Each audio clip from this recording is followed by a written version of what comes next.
Notre chers abonnés et téléspectateurs, bienvenue une fois de plus dans notre rubrique Analyse d'ensemble.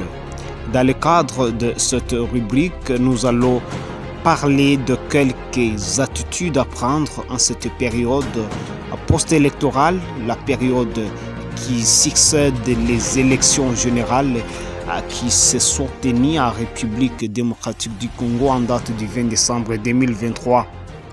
Bien sûr, les élections ont été surtout inclusives, étant donné que toutes les parties prenantes ont participé, que ce soit du côté majorité, du côté opposition. Nous allons partir de l'intégralité de l'analyse de Maître Peter Abera Sangano. Il est défenseur des droits humains en province du Nord-Kivu, surtout qui va précéder par sa présentation. Merci messieurs les journalistes pour la parole par vous nous accorder. Nous d'abord c'est Maître Peter Abera Sangano. Je suis le président de l'ASBEL aussi, la Voix internationale des opprimés. L'ASBEL qui a pour mission de protéger, de défendre les droits humains. Vous venez de poser une question si importante. Quelle est l'attitude à prendre juste après les élections? Nous sommes dans l'attente de la proclamation des élections. Donc, que ce soit dans l'attente, que ce soit après la proclamation des élections, il y a toujours des contestations.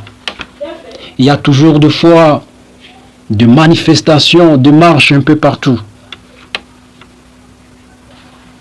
Nous n'allons pas passer en revue tous les États qui aujourd'hui s'alignent dans la lutte de la démocratie et pour lesquels l'élection constitue ce qu'on appelle la clé de voûte pour tout État qui s'appelle démocratique.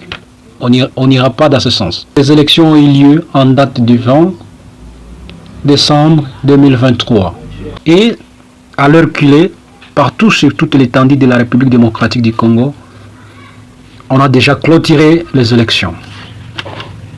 Cependant,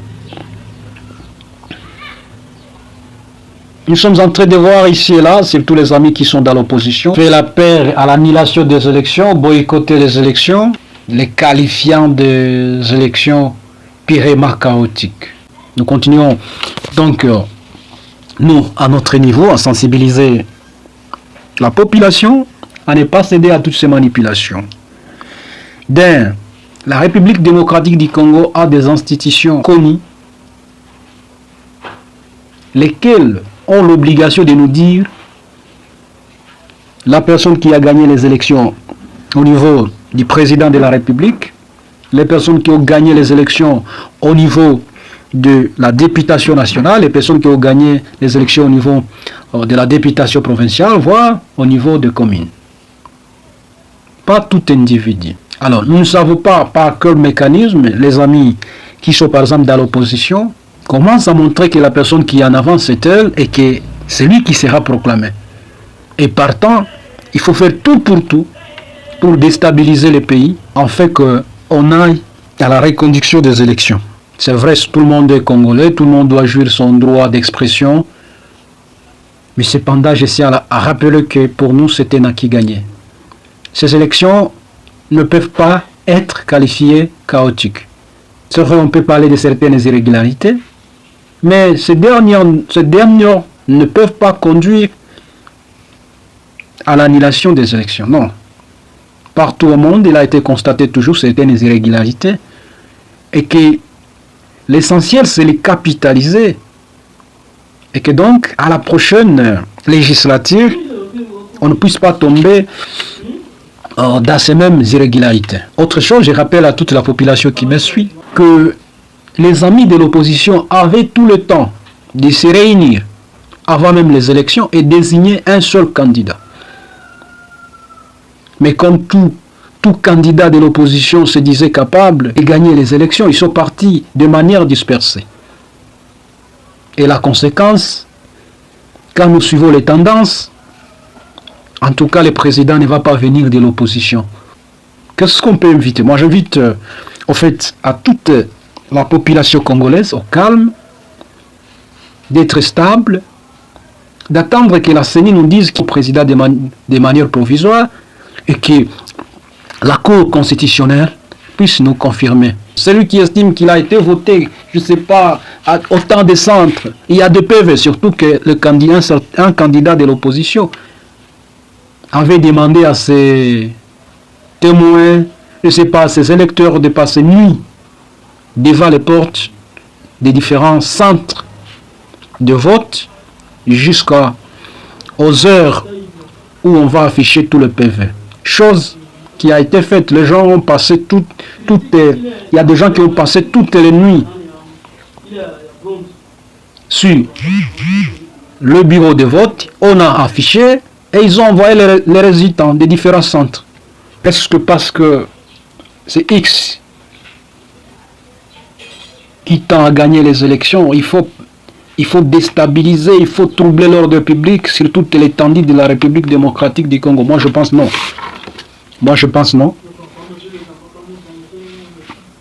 Tous ces candidats présidents ont encore de la chance parce qu'après la proclamation provisoire des résultats par la CENI et à la Cour. Donc, j'invite d'abord ces candidats parce qu'ils sont aussi parmi la population de préparer tous les éléments possibles en fait de saisir la Cour constitutionnelle. Donc, la Cour constitutionnelle a les derniers mots. Il en est de même pour les candidats, ceux qui étaient candidats députés nationaux. Il y a la Cour constitutionnelle qui a les derniers mots en ce qui concerne la matière électorale. Pour les députés provinciaux, il y a la Cour d'appel. Et pour les communes, je crois, il y a le tribunal de grande instance, c'est déjà en matière électorale. Donc, il y a des voies qui sont prévues pour attaquer une décision, pour faire annuler, attaquer une décision de la CENI. Et donc, que le peuple ou alors la population se calme jusqu'à ce que la CENI puisse proclamer provisoirement et accompagner, donc ceux-là qui accompagnent surtout le candidat président, et leur dire d'aller saisir la Cour constitutionnelle. Donc, la voix de la rue ne paye pas pour accompagner l'individu et un peu après, comme on dit, la politique est dynamique, c'est même un individu qui appelait les gens à manifester contre X pouvoir, vous allez les trouver qu'il a intégré le même pouvoir qui hier il contestait. Et nous, population, eh bien, on est des fois abandonnés. On ne va même pas se rappeler ce que nous avons posé pour qu'on puisse le considérer. Donc, j'appelle la population au calme et aux confiance à l'institution d'appui à la démocratie, la Commission électorale nationale indépendante, et aux confiance au pouvoir judiciaire. Là, je fais allusion à la Cour constitutionnelle, aux cours d'appel, aux tribunaux de grande instance, oui, siégeant en matière électorale. Faisons confiance à toutes ces institutions et que nous puissions attendre les résultats de manière douce. Voilà, messieurs les journalistes, mon message à toute la population.